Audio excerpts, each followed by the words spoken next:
If you are a teacher wanting to tutor, or you're just someone smart wanting to get into tutoring, this video is for you. My name is Rebecca Beard, and I own a fast-growing tutoring company in a small town, and we see between 100 to 200 clients every single week.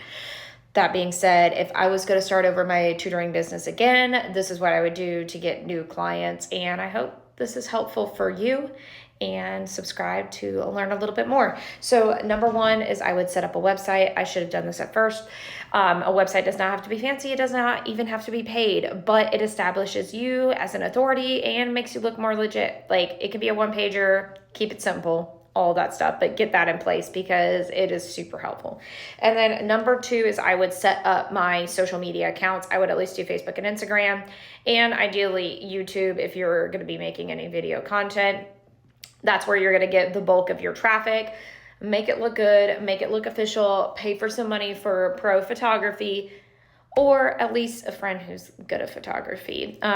Make sure you've got photos on there and make it look clean, make it look good.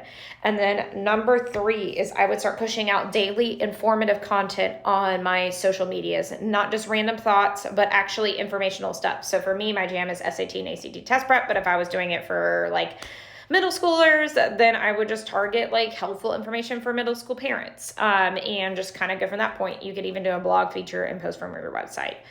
And yeah, make it look pretty, make it look clean, and make it actually useful and helpful. What's even better is if you can do some shorts and some reels. People love watching short form video, and it kind of helps establish you as authority. And then number four is taking on 5 clients, either cheap or free, but you do this in exchange for testimonials. So if you have a Facebook page set up that is business profile, people can leave you reviews, and you can take on a few clients and just tell them if it's cheap or free. Just like, hey, I'm working on growing my business.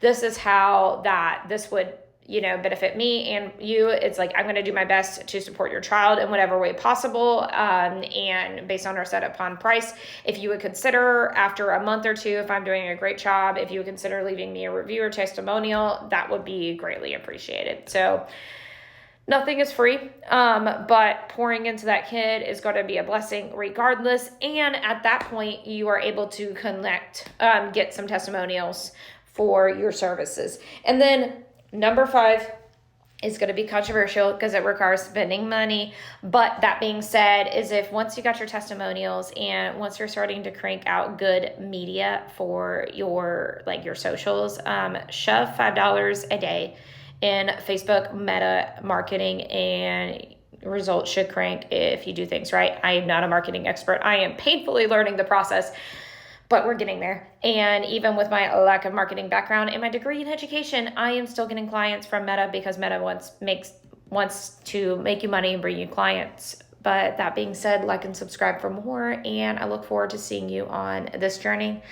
And yeah, if you are feeling like a trapped, stuck teacher, you can do a tutoring business. You just got to put the work in. Good luck.